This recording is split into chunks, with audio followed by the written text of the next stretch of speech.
Hey everyone, it's Horror Free For All, and I hope you're doing well today. I'm going to keep continuing doing my Tales from the Crypt ranking series, and for this installment, we're going to be looking at Season 3. Now, Season 3 was a 14-episode long season. It seems like after Season 2, when they tried out the 18-episode format, production took a mild downgrade in its budget to where they only made 14 for this season. And it seems like the trend moving forward for the rest of the seasons, normally they average between 13 to 15, maybe sometimes 16. I'm not too sure on that. But it seems about that range. And to me, I think that kind of helps the pace of binging the show, in my opinion. It might have been different back in the day when they were airing them week to week or something like that. That's totally understandable. But having, 13 to 15 is that sweet spot. I feel like 18 is just a little too much. I even feel that way in some modern shows like Crypt show. I think 12 to 14 segments a season is perfect. So yeah, we're hitting in that sweet spot range. And honestly, season 3 has a lot of fan favorite episodes from the show, from what I gather from looking at people's rankings and lists and all that, or just listening to people talk about the show and hearing their favorite episodes. I get that this is a fan favorite season, and this season is commonly grouped together with seasons 2 and 4 as some of the best runs of seasons in any horror anthology show of all time. I get it, but in my opinion, season 3, especially compared to season 2 and season 4, is a little bit weaker. On the weaker side. It would be in third place for me, and I don't know if that's a hot take, but please take that comment with a grain of salt. I actually really thoroughly enjoy this show, and a lot of my love really does come from episodes in this season as well. So yeah, season 3 I think has a good amount of episodes that appeal to the general Crypt fandom, and I can totally see why. And a lot of these episodes I actually agree with. I think they're full on good. This had a better consistency than I think season 2 had overall. But then again, season 2 also had 4 more episodes than this season. So if you take out the 4 weaker ones from season 2, this kind of balances out here. So yeah, there you go. But anyways, since we have 14 episodes to cover, let's get right into the rigmarole. So if you haven't watched my ranking videos before, we have certain criteria that I base each category on. I have quite a few, starting from the bottom. We have genuinely awful, bad, meh, okay, decent, good, very good, great, and perfect. Now, the only 2 categories that did not get entries on this season was genuinely awful and okay. Every other category had at least 1 entry. So we do have another bad one. And if you don't know, bad and genuinely awful collectively only got 5 total across the entire show for me. And that's saying a lot, and that goes to the testament of how great this show really was, all said and done. But we have to talk about them. So we have 1 bad one. And some people might not agree with this take, but we're going to go ahead and kick it off. At the very bottom, at number 14, we have episode 36, Deadline. And this story was based on a segment from Shock Suspense Stories number 12. And I gave this a 1.5 out of 5 stars. This is by far the sloppiest Tales from the Crypt episode I've ever seen. And while it has a lot of hallmarks and calling cards to some iconic narration styles that we saw in season 1, while it has that crime noir feel to it, while it has some decent acting to it, there's nothing about this story that you haven't seen before in the show, and it by far has the worst ending out of the entire show because of how insanely dumb it feels and how abrupt it ends. So the concept of this is essentially about an alcoholic writer. He meets this woman at a bar, kind of has a whirlwind romance with her, decides that maybe it's time to put down his vices, and he starts to try to kick the curb at work. He starts to put in more effort to try to find this big story. And the more time he spends with this woman, he finds this inspiration to keep doing so. And eventually, he comes to a story that he thinks will be perfect. But what it involves may or may not involve the woman he met early on in the episode and a possible husband out there. And before we figure out what happens after this decision the character makes, the story ends. And it's one of those stories that has this, William Sadler or Joe Pantoliano narrator style. And yeah, it's not to the best effect here. And that's how they try to close out the story. Honestly, it's one of those tales that is just absolutely fucking frustrating, because when it starts to finally get good, when you start to get to the good stuff, you build up to the punchline, and before we actually see what the punchline is, the story ends. And I've seen some people try to defend this one, saying that, they got what it meant, and I've heard the arguments. I just don't see it. Even though, there's some fine acting, there's some fine setting and atmosphere to it. I do like the narration style. I just don't feel like this is the quintessential crime noir story. I mean, when it comes down to it, it is kind of playing on some addiction elements, which is fine. In a lot of ways, it reminds me of two Dark Side episodes put into a blender that I absolutely hate. Gin No Chaser and The New Man. And the fact that this is basically a marriage of those two stories in a lot of ways probably serves to why I hate it. But still, in those stories, they were able to execute the punchline that they were going for better than this episode was. So, yeah, it's whatever. And it's pretty badly executed, and I think that's why I put it here. It's just the execution is very poor. So there you go. Now, at number 13, we have the only meh from this season, and honestly, out of the first 30 episodes, kind of getting ahead of myself, this was the first meh I put on the board, ever. So we have episode 30, Dead Weight. This comes from a segment from The Vault of Horror number 23, and I gave this a 2.25 out of 5 stars. Now, this episode is quite famous for having James Remar and Whoopi Goldberg in it, and John Rhys Davies, I think. Other than that, honestly, there's a Tales from the Crypt Presents movie called Ritual that's 106 minutes long versus this 20-something minute segment. I would recommend go watching that movie over watching this, because this was just the most whatever episode. And honestly, it's so forgettable that I had to go on Wikipedia and remind myself of this. It's up there with The Sacrifice for being forgettable and vapid. But the concept of this one, it involves James Remar's character. He's I guess some treasure hunter or some explorer for hire that he's willing to kill people for. And this boss, played by John Rhys Davies, kind of hires him to go over to this estate to retrieve this black pearl.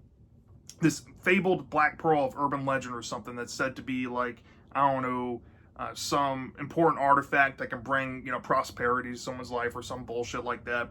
So he goes on this journey, and he meets this woman played by Whoopi Goldberg, and she's not really giving him too much information. So while he's there, he's getting into some softcore porn action with a girl, and before you know it, once his motives is really revealed to the people there, he gets some comeuppance. And it turns out that the black pearl that he was after has this weird thing that might involve himself.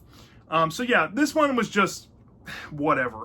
It's the most whatever episode, I think, of the entire show for me. It's a take it or leave it thing. I like the acting ensemble. I like the setting to it. I dig some of the music they put into it. It has great vibes. Other than that, I think Ritual is the better version of this story, wholesale. Even though that's dealing with zombie voodoo ritual stuff, this one, So, yeah, that's why it's here. Now going into the decent category, we have 4 entries here. And this one, I know has its dedicated fans, and I'm sorry I had to put it this low. But at number 12, we have episode 27, The Trap.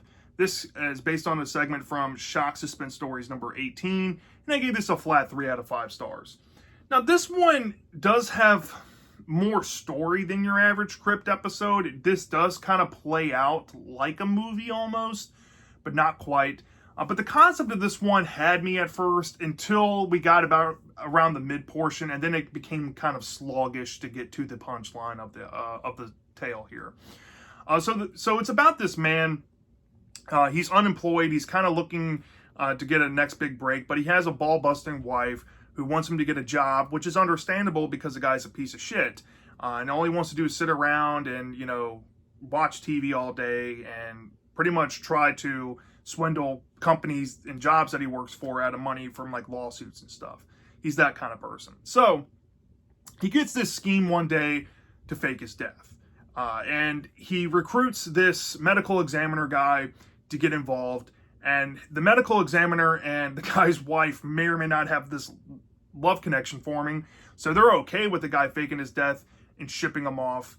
And especially after the event of him faking his death and he has this violence acted on to his wife, this pisses off the medical examiner. So they arrange this plan saying after a certain amount of time, he's going to come back. They're all going to split the life insurance money that came from his death, and they're going to, live comfortably. Well, turns out when the man fakes his death and he goes off to live out in the Caribbean somewhere, he's waiting and waiting and waiting for his time to come back, and he never gets it. So he decides to come home on his own to see what's going on, and he finds his wife and the medical examiner are together, and you get this bombshell event that happens where the man kind of loses it, and you find out what happens to the wife and the medical examiner and the man near the end of the story. So yeah, this one plays in a similar fashion that some other episodes have done in the past. It has a similar ending to something like For Crying Out Loud or Dead Right. If you've seen those, this has the same punchline to it. But yeah, the characters in this one were kind of fun to watch. Some layers to the story to peel back with is, again, we're talking about, infidelity in Crypt. This is a common thing that gets brought up, and the motives of that. And then you kind of look at the consequences of spousal abuse. That's something there in the story.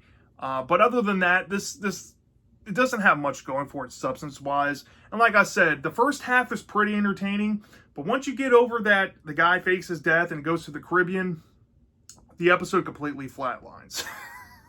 And it gets uninteresting and very dull very quick. And honestly, the ending being like the third or fourth time we've seen this done in the show, it's getting old. So there's that. All right. So at number 11, right above this one, we have episode 37, which is Spoiled. This comes from a segment from The Haunt of Fear, number 26. And I also gave this one a 3 out of 5 stars. This is another one of those corny episodes. It reminds me a lot of the vibes that you got from Collection Completed. If you love those house setting or like suburban noir, because we're not doing crime noir from like the 20s, 30s, and 40s here. We're doing suburban noir, drama stuff that you'll see on like Desperate Housewives or something. If you like that stuff, this episode will be for you. But honestly, this one was a little too cornball for my liking. But nonetheless, enjoyable, I guess. The concept of this one is a woman is obsessed with daytime soap operas. And one day while she's watching her soap operas, her TV kicks out. And her husband, who works at home, and he's doing some animal experimentation down in the basement pretty ravenously because he's on like the verge or the cusp of creating something for humanity that could be, changing the future. Well, the wife is kind of an attention whore and doesn't like that her husband is always down working on his projects and not spending enough time with her. And this all comes to fruition when the husband recommends that they get cable, and the cable guy comes over and she starts to want to mimic what she sees on the soap opera where this woman's having an affair at her workplace. She's like, well, maybe if I start an affair, it'll spice things up. So her and this cable guy start up this sexual relationship under the thumb of the husband who's always down in the basement. Well, as the story goes along, after some close calls, the two are kind of becoming overzealous and on the verge of getting caught because they like it, I guess. But the husband eventually finds them together and decides to get his own revenge at the last minute and does something very weird to the bodies of these two. And that's where the episode ends. It ends on a humorous, funny note, I guess. So yeah, Spoiled, this one is kind of a parody episode of daytime soap operas. It's definitely playing more on the humor side, so I can't be real, too harsh on it. It is coming to kind of talk about making time for your spouse or your significant other and how important that is to keep a relationship alive. I do appreciate that about the story. And I do see the gravitas of the character kind of wanting to branch out into something new and explorative because she lives in this fantasy realm. And you can kind of peel back the layers with how TV rots your brain and how TV convinces you that fiction is real. And sometimes those lines can be blurred, but often than not, there is that, Black Mirror, or I guess back in the day, that clear glass screen that you can see is separating that from the real world. And you can tell that the wife has, those traits of some people out there that don't really see the difference. So, yeah, I can enjoy it for that, but I think the humor in this episode is kind of cornball, and it didn't really make me laugh other than the final beat of it. So, yeah. And it does have some meta things about it. There is some Tales from the Crypt calling cards in here with the cable, which I thought was cool, but yeah, it was decent. That's all I really have to say about it. All right, at number 10, we have another 3 out of 5 star episode, and this one seems to have a big solid fan base out there. And trust me, I'm not trying to crap on your favorite episodes out there if this is one of yours, but I thought this one, again, was still enjoyable, but not traditionally good in my opinion. It's episode 31, The Reluctant Vampire, and this was based on a segment from the Vault of Horror number 20. Now, the concept of this one I've seen done in other media, where you have this vampire working at a blood bank or is in a hospital or something. Are You Afraid of the Dark did this. Beyond Belief Fact or Fiction did this idea. I think another show did the same exact concept. And I think I like all 3 of those more than I like this, because it's played in such a cornball way again. But I can see the charm in it because it's led by Malcolm McDowell. And Malcolm McDowell is a fucking legend of Hollywood, okay? He has been in some pretty bad movies, especially in the 2010s or pushing the late 2000s, good God almighty. But the man, he was in a bunch of classic things. So, yeah, seeing him in this was fun. So like I just kind of spoiled the concept, there's this ancient vampire. He works at a blood bank, and the blood bank's kind of struggling. Somehow the blood supply keeps dwindling, it's dwindling profits, and they're going to have to start doing some layoffs, essentially. And the blood bank president has taken a liking to this woman, I guess who's a secretary there, that the vampire kind of likes and has this crush on, so to speak. But while since he's a night guard, and while he's there by himself at night, what he's been doing is he's been essentially stealing the blood out of the bank. And he's like, well, maybe I should start replenishing the blood. So what he does is, after he drinks the blood, he goes out to the streets and starts killing people and pumping their blood to fill up a barrel so he can put it back in the bags and, give more blood back. And once this practice starts, they start turning around more profits and turns the company around. But later on, we see in the vampire's lair that there's some people catching on to him, so to speak. And there's revelations about that. And there's even a plot, two more plot twists after that, dealing with the secretary woman and even the boss of the blood bank. And you'll learn what's going to become of those characters moving forward as well. So, yeah, this one was just a campy fun one, I guess. It's not really good because it doesn't really play into the horror aspect as much as it should. It kind of feels almost too ridiculous. Slightly Creepshow 3 in some aspects of it, with how comedic it is. And I will say, the montages of seeing Malcolm McDowell dressed as a vampire, pumping people's bodies to get blood out of it was hilarious. But other than that stuff, yeah, not for me, y'all. Not for me. But it was a decent enough time. All right. And rounding out the decents at number 9, we have episode 25, Loved to Death. And this comes from Tales from the Crypt number 25. I gave this a 3.25 out of 5 stars. This was the only upper decent of this season for me. Now this one is basically kind of similar to something like Four-Sided Triangle. This is definitely one of those more perverted ideas that Crypt has done in the show. And I think it actually lands here. And the comedy in this one is actually funny and sort of relatable. And there's some pretty good fan service in this episode, let me say. But anyway, the concept of this one is fairly simple to follow. This man who lives in an apartment complex is neighbors to this, I guess, anchor woman who is absolutely breathtaking.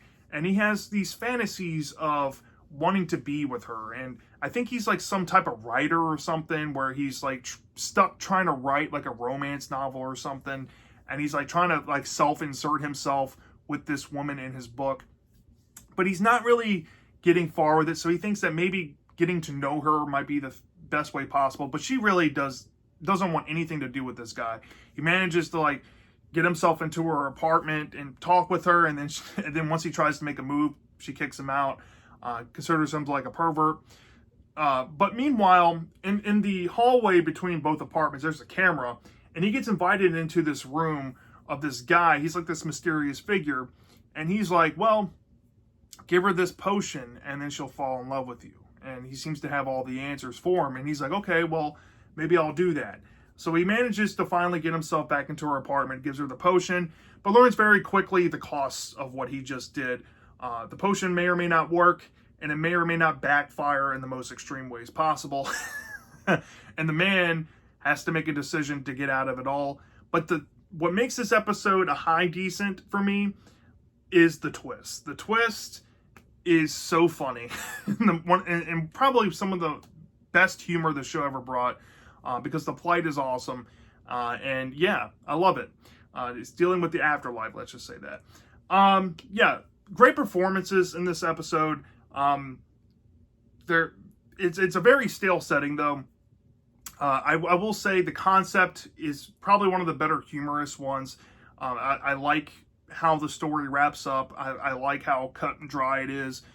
This one's about manipulation, and I can definitely see what it's kind of commentating on is manipulating people to like you without being yourself. This kind of plays on the same message that The Switch did from season 2, but I think this one does it a little bit better than that one.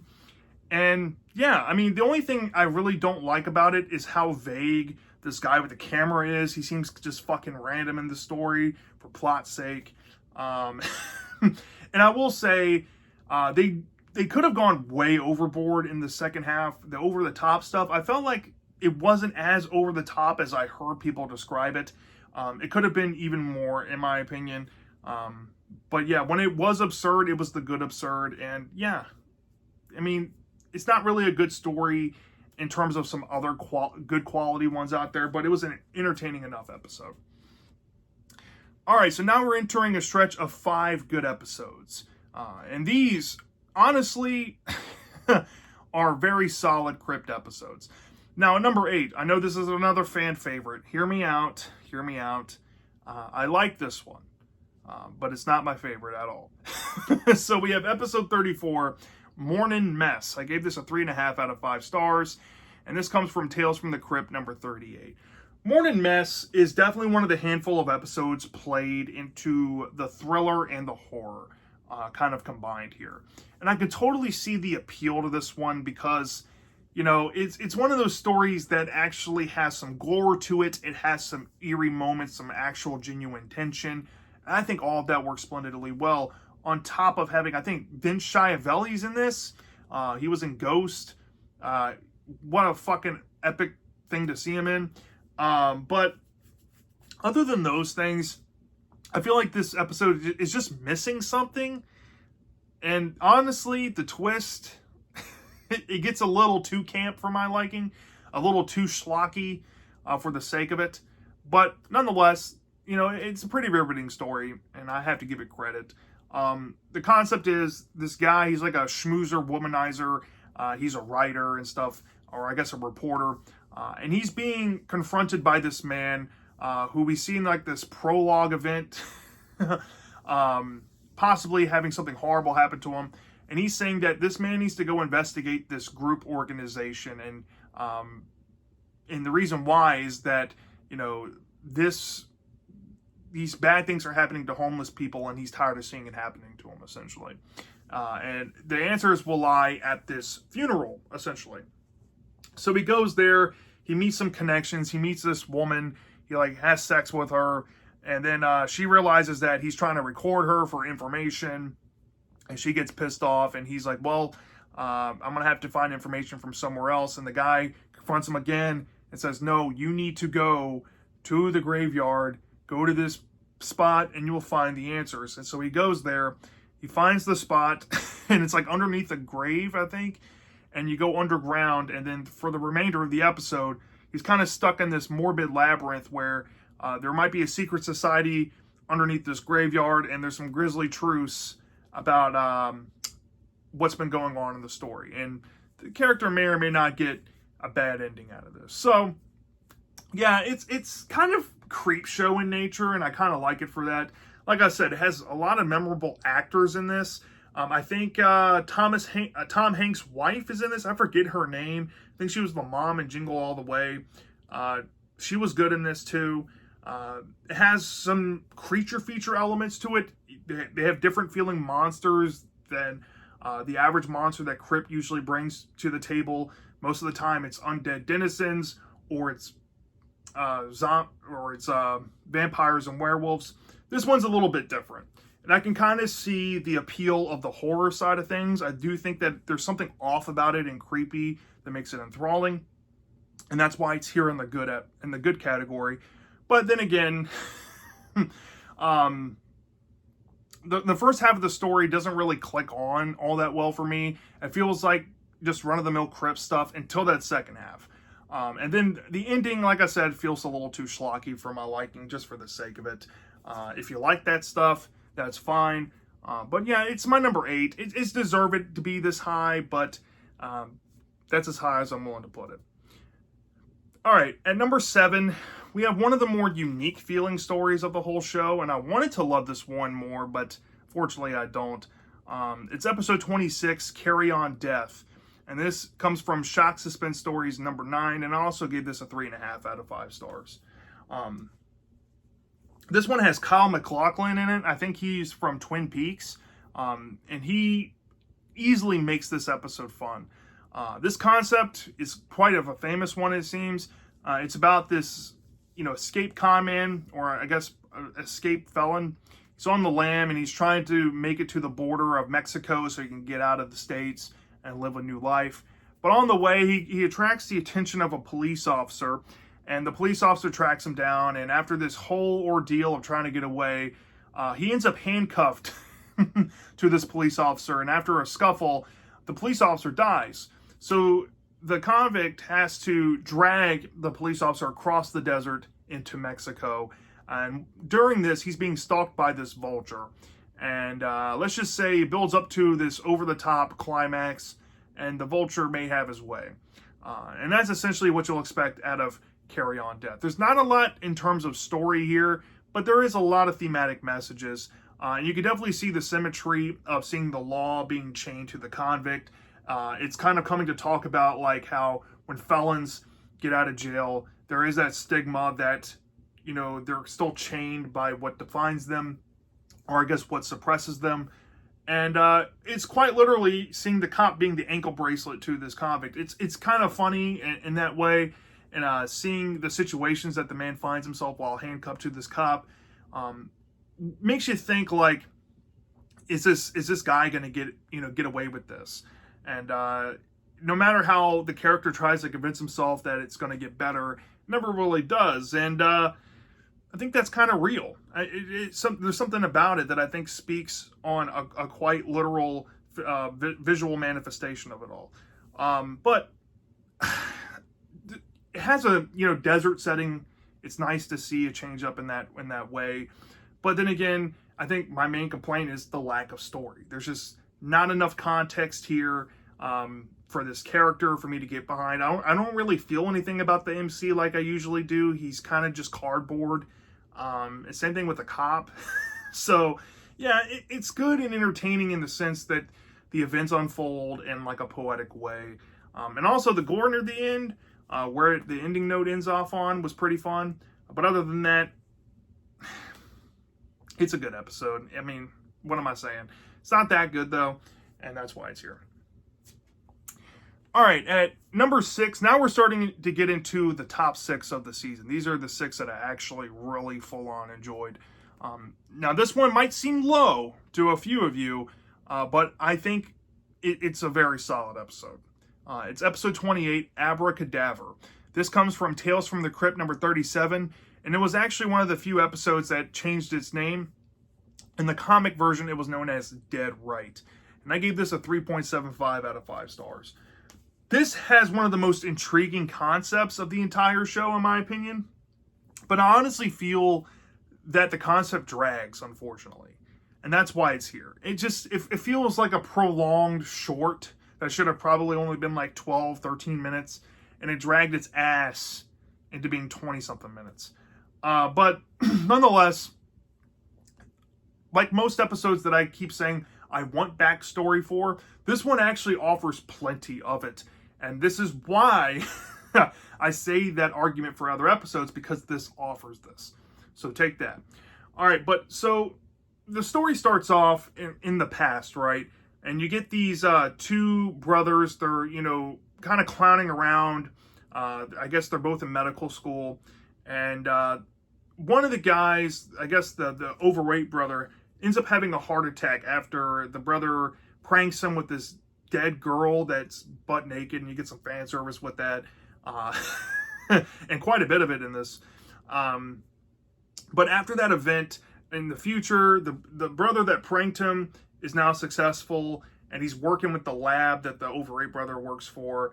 And the overweight brother has been working on this serum that kind of proves that when you die, you can still see what's going on. You can still think, and you're not quite dead brain-wise, essentially. And he's figured out a serum to actually activate that. And he's decided to use his brother as an experiment. And throughout the whole episode, basically, you see the brother that did the prank early on in the prologue going through this ordeal of being clinically dead, but he's witnessing all these things happening to him. And as the story goes along, it gets to a point where you realize that it was all a prank, but something may happen to the guy. Right? Actually tragic here. And that's basically where the story ends off. So yeah, Abracadabra is a good karmatic tale where, or karmic tale, where the guy has it coming to him. And it's one of those entertaining, living vicariously through the character's decision type of episodes where, it kind of feels ridiculous in the setup that the brothers, did this to each other, but you like that you're witnessing it kind of thing. But I do think that this episode is unsettling. There's some aspects to the concept that I think really works, like being hung on a meat hook. That was kind of creepy. Seeing saws being put above your head and thinking that they're cutting into your scalp, that is legit terrifying. But like I said, the concept works well. The humor works well. It kind of comes to talk about how pranks can be harmful to people and you shouldn't do it. Even if you think you're being fun or lighthearted about it, you see that front and center, and that's the message of the story. But like I said, the concept just drags, in my opinion. It feels like we get, we have a good start, and then we start getting kind of bumpy near the middle to get to the punchline of it all. But other than that, this was a super solid one, and I really enjoyed it. All right, at number 5, now we're in the top 5. We have episode 29, Top Billing. This comes from the Vault of Horror number 39, and I also gave this a 3.75 out of 5 stars. There's 2 actors that really make this episode. John Astin and John Lovitz. They are absolutely fantastic in this episode. And the concept is kind of creepy. So John Lovitz plays this struggling actor. He's used to getting bit roles, but he's tired of getting these bit roles that he doesn't really feel like he belongs in. So he is looking through this paper, and he meets up with this other rival, I guess he met at acting school, and they both decide that they're going to go to this gig to try out for it. And when he gets there, he meets this eccentric, I guess, director of this play performance of, I think, Hamlet, played by John Astin. And essentially, they're auditioning for the main role, and they want to offer him the part of this minor role. And he's like, well, fuck that. I'm not doing that. I am the main character. So what ends up happening is he ends up killing his friend, but learns the grisly truth behind what was going to happen. And now that he, let's just say the building that he's in plays a role in this as well. And yeah, we get a fun little ending, kind of like an epilogue of this situation, because we don't really get to see on screen what happens to the character, but we get a lot of implications, let's just say. So yeah, this one was a pretty good story, honestly. My only gripes with this, you have great acting, you have a fun concept, fun setting to it, some eerie gore when it is there, especially when the character starts to stumble across it near the final act. That was fun. You have some really nice layers about feeling inadequate, about trying to push yourself in something that you love but not getting anywhere with it. It kind of makes you question, when is the appropriate time to hang up a dream? I like that. The only thing I don't like is the amount of off-screen stuff that happens in this episode. Okay, there's so many things that happen that we actually don't see happen that makes it less fun. I feel like all the fun in this story could have been built up way better in the final act. Maybe an extra 3 to 4 minutes just to maybe get like more flashbacks of what happened to what the character witnessed, and maybe actually what happens to the character. And then we get the epilogue. I think this would have been in that very good, if not pushing that great territory. But yeah, that's why it's here. And that might be kind of nitpicky sounding to some people, but it doesn't really feel that full to me. And I don't like off-screen stuff all that much, so that's why it's here. All right, at number 4, we have The Last of the Good, and we have episode 35, Split Second. Also gave this a 3.75 out of 5 stars, and this comes from Shock Suspense Stories number 4. Let me say this up front. Brian James gives one of my favorite performances of the entire show. It's up there with Joe Pesci in Split Personality and Joe Pantoliano in Dig That Cat. He is fucking fantastic in this episode, and that's probably why I put it as high as I do. If he wasn't the character that he plays in this would be lower. But this is another one of those abusive husband stories, but it also has a different layer than some of the other ones do, because this time the wife in question is basically the town slut that everybody slept with. And it kind of makes you question, it has some thought-provoking stuff about getting to know who you marry. We've seen other Crypt episodes do this, and the reputations of others and how that reflects on you. That is very prevalent in the story. And I think that's kind of why it helps me get behind it. And honestly, the concept of it is probably some of the more fun concepts out there in the show. So it's essentially about this man played by Brian James. He owns a lumber company. He's at a bar, and this girl that works there, she's like the town slut. All these guys are into her because she's attractive. He decides to offer marriage to her so they can so he can protect her and he can have a wife. And she kind of likes the idea because she doesn't have to do much. She just can live off of his money and I guess be independent, I guess. But in the marriage, he basically forces her and secludes her into this cabin on this property in this lumber area that he owns, because he's insecure about all these other men trying to come up to his wife. And we see the perspective of the wife and some of these workers that work there. And the workers were all talking about, how the wife's been around. And you see this guy, played by Brian James, is unninja as hell and is willing to beat somebody's ass or even attempted killing somebody. Well, this new guy comes on the scene. He's a drifter. He's kind of looking for work. Brian James' character takes him under his wing. But the wife takes to a liking to this new guy because he's hot and attractive. And the rest of the episode is kind of played up on them maybe starting up a fling, but the guy's not interested all that much because the woman's married and because he's afraid of his boss. And it plays into this tragic event of something happening to the guy. And let's just say his coworkers come to his defense. And yeah, let's just say that. So yeah, Split Second has one of the most unique settings of the whole Crypt show. Some of the more memorable performances. Like I already mentioned, the layers. It has some really nice layers to it.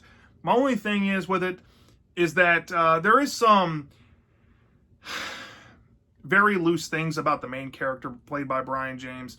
I don't know if it's delusion. I don't know if he's just ignorant to the whole situation. But if all these guys that work at the lumberyard have been with this woman, you mean to tell me that he was this good guy? Because the episode tries to make you believe that he was friends with all these guys before he got married to this woman, that he didn't know this woman's reputation too. I mean, that's the most unbelievable bullshit I've ever seen in this show. But other than that, and that really plays a heavy hand into the story, and you want to think it does, but it does. That's a huge detriment to it. Other than that, episode's entertaining as hell.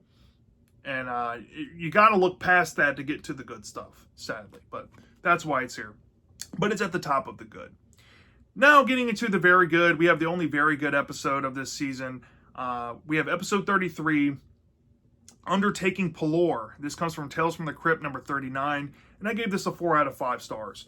This episode is one of the few that stars child actors as the main characters, and this one is really fun on a technical aspect, on a performance aspect, and the concept itself is fucking eerie. So the concept is these 4 boys, and one of the boys is played by Ki-Hai Kwan, who was in Goonies, who was in Everything Everywhere All at Once. Great actor. And he's gotten more famous over the years since his childhood days, thankfully, because he's a national treasure. But these 4 boys are daring each other one night. One boy has a camcorder. It's kind of has a found footage style to it. And they want to go inside of this mortician's home to kind of peek around and see if they can get some glimpses of some dead bodies. And the 4 boys go in there, and they for sure see some naked women corpses in there. But they hear some noise, and they go to hide. And they uncover this weird mortician doing some obscene shit to these bodies. And he's like, oh shit, well, they're all like cowering in fear. And some of them, they pick up some attention, let's just say, from the mortician. And the mortician recognizes one of them, let's just say. And something happens to one of their parents, or if not both of their parents. And one of them's left orphaned. It's really fucked up.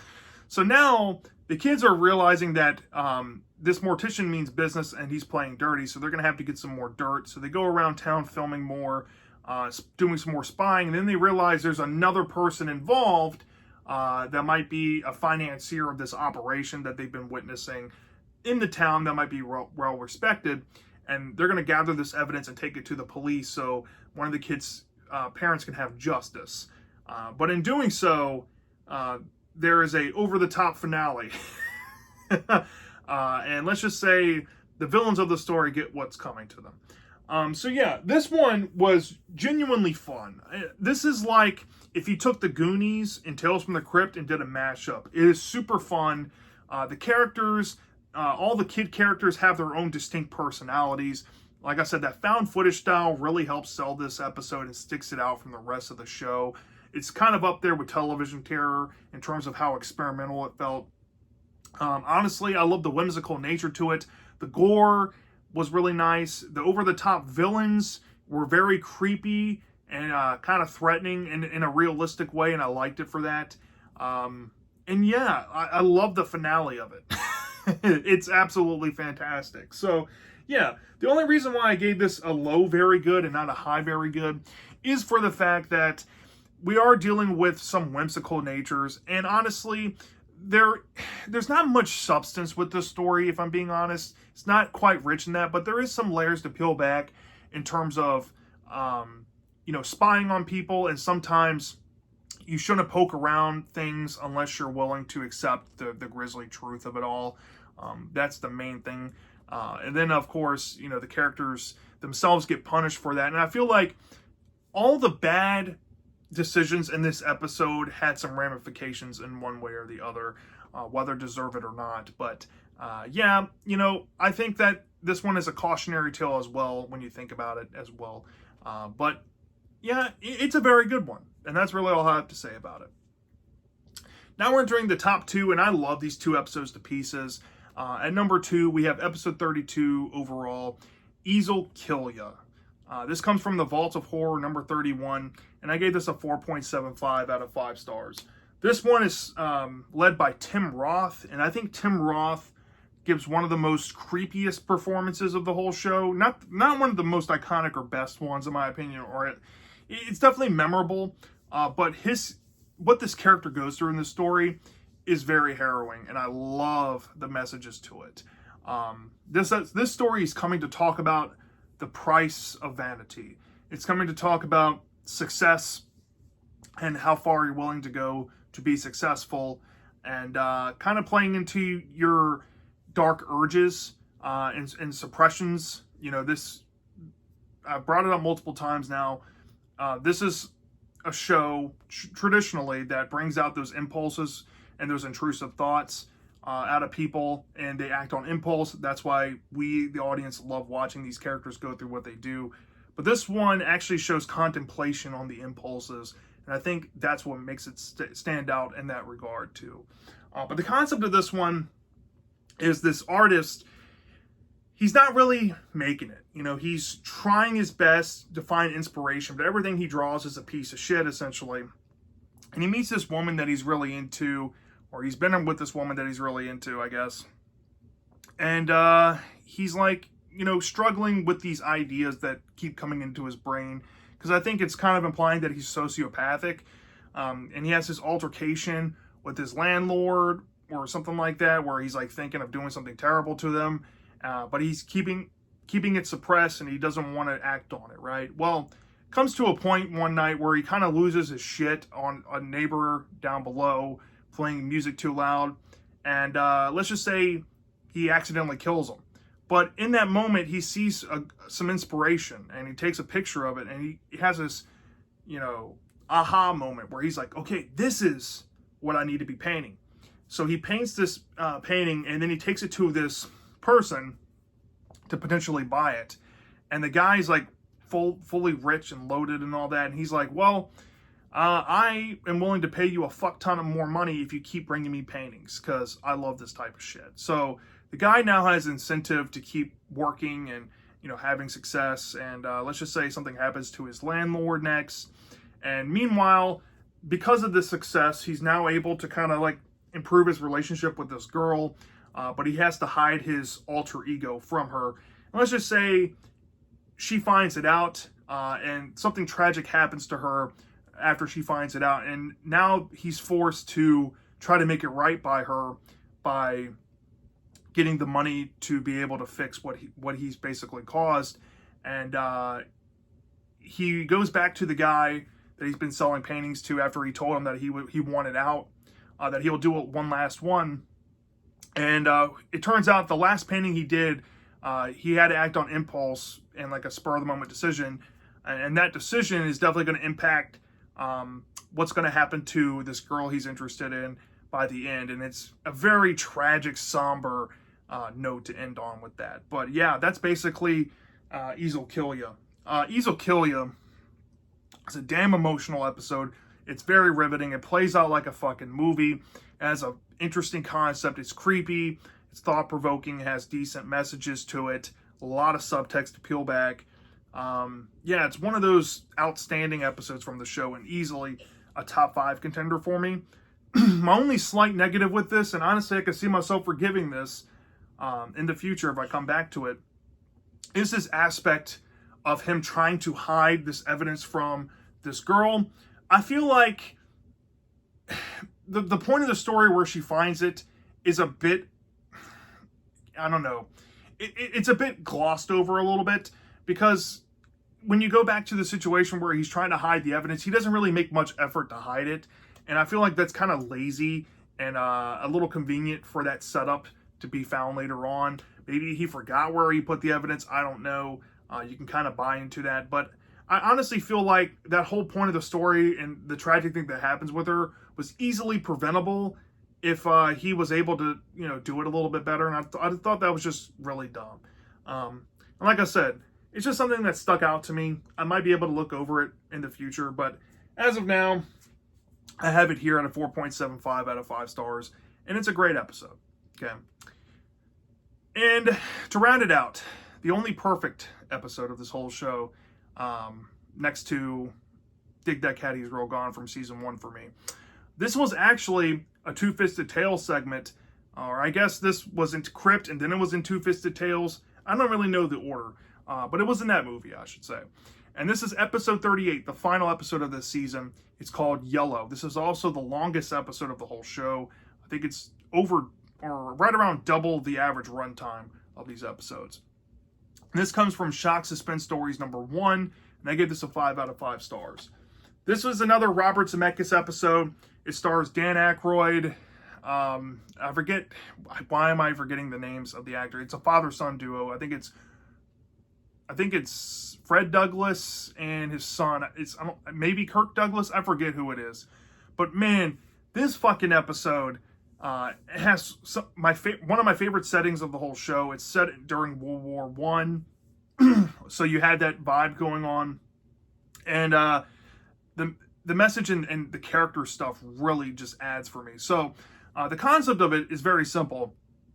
This father and son are kind of stationed together overseas somewhere in Europe during World War One, and the son has quite a high rank in the military, while his father is a general. And the father is a very decorated military man. He's all about, military honor, legacy, and he wants his kid to reflect how he looks. Throughout this guy's life, though, he's always felt that his father hasn't really gotten him and always wanted him to be somebody that he isn't, and has never really tried to get to know him for who he is. So he's held on to that resentment, and you can tell that him being in the war, he's not the type of person that should be in any high-ranking military rank, and he's not the type of person that is built for this type of thing. And he gets called out early on in the episode for basically being a coward by his fellow military men. And one of his military men is Lance Henriksen. And he's like, okay, whatever. And he always has some excuse to convince his father. Well, one night, his father gives him an ultimatum because he's like, look, I don't want to be on the front lines anymore. I'd rather be in the reserves. And the father is like, okay, I'll put you in the reserves, but you have to do one last thing for me. You have to go out with your patrol squad. You got to find these lines and you have to repair them. And if you do that, I'll have you transferred. So the son's like, okay, sounds good to me. So he takes his men out to fix the lines, but the task that he was given was to sound a whistle if the Germans were coming. And he didn't sound the whistle because he was too afraid, and a bunch of men got killed because of him. And he ran back to the barracks. He came up with his own version of the story, tried to schmooze his father, but one of them survived and told the whole truth and exposed the son for being yellow to the dad. So the dad takes the son to trial. They find him guilty, and they're going to kill him by firing squad. And he's going to die the immediate day. So that night, he's kept up in this church, and the father comes down and has a heart-to-heart with him and gives him this idea that he's going to be okay. All he has to do is pretend that he's going to, be dead, and he's going to put a bunch of dummy bullets in these guns from the firing squad, and he can get out and live happy, because after this heart-to-heart, the father finally realizes that he wasn't the best dad in the world, so it seems. But then when you get to the very ending of the story, you realize the harsh reality of the tough love from the father, let's just say. And that's essentially where the story is off at. So this one, I've already touched on this in my Two-Fisted Tales review, but it's very thought-provoking that the father, at the very end, kind of chose his own legacy and his own image over valuing his son's wants and needs. And that's very powerful to the story. I think that both of the characters had great chemistry, and I think having real-life father and son playing these roles was really cool, and I think that helps sells it too. It's super emotional. You can peel back a lot of layers dealing with like parenting and regrets in life involving being a bad parent. You see that reflected in the general. You see the perils of war and how that brings out the ugly side of people, and maybe even sometimes their true nature. I don't know. To me, it's just a masterpiece unfolding on screen. I really have no negatives with it. The acting performances was great.